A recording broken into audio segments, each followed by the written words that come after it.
बे समाव मोनसे गोजोनथाव खौरां फोसावनो थाखाय आखायाव लादों। दतमा आन्चलिक एबसुआ आन्डार 13 फुटबल फ्रि कचिं केम्प बड'फा मिशन फर सास्टेनेबल चेन्जनि जोहै बेवहाय फ्रि कचिं केम्प 15 साननि थाखाय दतमा हायार सेकेन्डारिनि गेलेग्रा फोथाराव सोलोंथाइ होगासिनो दङ।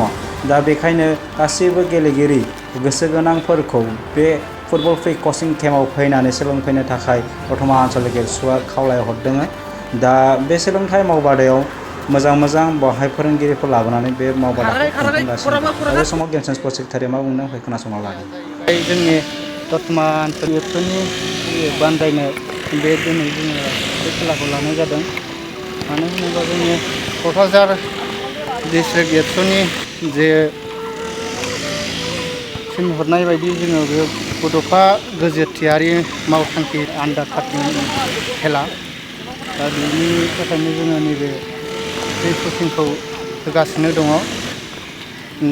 बे फ्रि कचिं होखांनायनि उनाव जोङो नैबेसोरखौ जोङो सेलेकसन खालायनानै जे फैगौ जे 9 थारिख जुलाइ जानो गोनां जोङो बेहाय सेलेकसन खालायनानै जों बिसोरखौ जोहोनाय जागोन।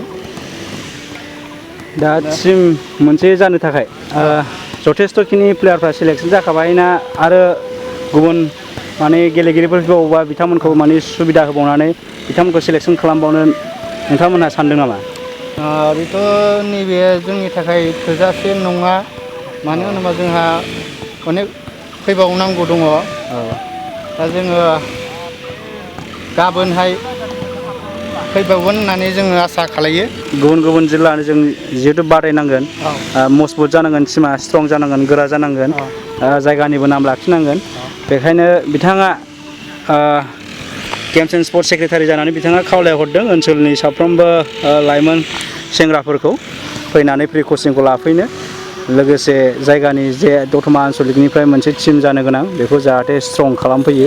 बेखायनो साफ्रोमबो लाइमोनफोरा गोसो गुदुङै नैबे जोंनि हायार सेकेन्डारि फोथारावनो फैनानै फ्रि कचिंखौ लाफैनो हागोन। दा फोरोंगिरिफोर हिसाबै जोङो बेहाय लाबोदों कच हिसाबै बोसोर जरानि जोंहा माखासे क्लाबाव गेलेग्राफोर जों लाना फैदों।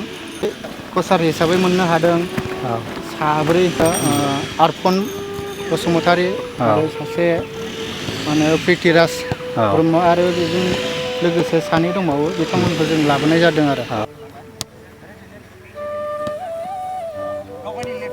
बे जाहैबाय मा, बे इनसाइड, बे मा आउटसाइड, नङा होमबा?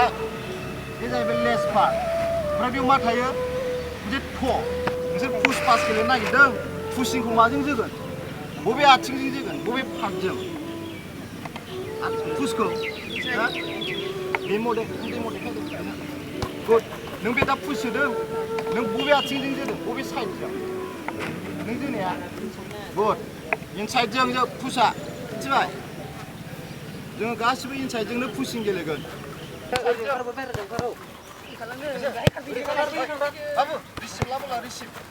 जेराव नांनांगौ बेयावल' फोनांगोन आथिंखौ। जोबोद गोजोनथाव बाथ्रा। 9 जुलाइ 2023 इं मायथाइ बेवहाय माने जोंनि दतमा आन्चलिकनि गेलेग्रा फोथार, बबे फोथारखौ सायख'नाय जादों दासिम आं मिथिथ'वाखै। थेवबो दतमायाव होनाय लोगो लोगोनो गोसोआ जोबोद गोजोननाय मोन्दों। मानोना जोंनि ओनसोलनि फंबायफोरा गेलेनाय बिथिङै जोबोद इन्टारेस्टेडखा। आरो बे इन्टारेस्टेडखायावनो बिथांमोनखौ आरो गोसो थुलुंगाखां होबावनो थाखाय जोंनि क'क्राझार जिल्ला एबसुआ बेवहाय बानजायफैनो नागिरदों। जोबोद गोजोनथाव। दा बेखायनो जोंनि आन्चलिकआबो देरहाथारनांगौनि मोनसे थांखिजों, मिजिंजों गेलेगिरिफोरखौ साखाफारा खालामदों। बेवहाय जोबोद मोजां गेलेगिरिफोर, जोंनिनो जायगानि, जोंनिनो माने प्रडाक्सनखा बिथांमोनहा। बे खेलाखौ जागायजेनगोन 9 जुलाइनिफ्राय। 9 जुलाइ रबबार बाराय गोलैखायो। दा बेनि थाखायनो जोंहा आन्चलिक हिसाबै मोनसे थांखिया बेनो, जोंनि टिमखौ, आन्चलिक आबसुनि दैदेननाय टिमखौ जोङो स्ट्रं खालामनो, जोबोद गोख्रों खालामनो, गुबुन जिल्लाफोरजों कम्पिटिसन खालामनो हानाय आरो देरहासार जाथारनो हानाय। आरो मोनफ्रोमबो गेलेनायनि मोनसे थांखियानो जाबाय देरहासारनो थाखाय गेलेयो। बेखायनो जोंबो देरहासारनो थाखायनो टिम बानायगोन आरो देरहानो थाखायनो गेलेहोगोन। आरो बिथांमोनहा जाहाथे गोजौ फारसे थांनानै साफा मोजां गेलेगिरि जाहैनो हायो, गावनि मुं रांखौ खामायनो हायो मोजाङै गावनि गामिनि गावनि इउनिटनि गावनि आनसलिकनि लोगोसे गावनि बिमा बिफानि गासिनिबो जाहाथे मुं लाखिनो हायो बे असिलायै बे खेलाखौ जोङो बानजायदों आरो बेयो डिस्ट्रिक्टनिफ्राय गेलेगिरिफोरखौ जोङो सेन्ट्रेलाव दैथायहरनाय बे थांखियाल' दंखायो बे हिसाबैनो जोङो जोंनिफ्रायनो जुदि गेलेगिरिफोरखौ जोङो टिम मोनसेयैनो दैथायहरनो हायोब्ला आनसलिक हिसाबै जोंहा जोबोरैनो गोजोननायबो थागोन आरो नोंथांमोनहाबो निस्सय सेन्ट्रेलाव गेलेहैनोबा नोंथांमोनहानो गाव गावनो अनुभब खालामनो हागोन आरो बा 9 जुलाइ खालि साफ्रोमबो रायजो राजाफोरा जोंनि बे जानो गोनां थावनियाव फैनानै जाहाथे गेलेगिरि दैदेनगिरि साफ्रोमबोनि गोसोखौ थुलुंगाखां होफैयो लैहोर लैहोर फैनानै जाहाथे खेलाखौ बयबो नायनानै मोनसे गोजोननायखौ लाफैयो आरो गाव गावनि गथ'फोरखौबो गेलेनाय बिथिङै मोनसे थुलुंगाखां होफैयो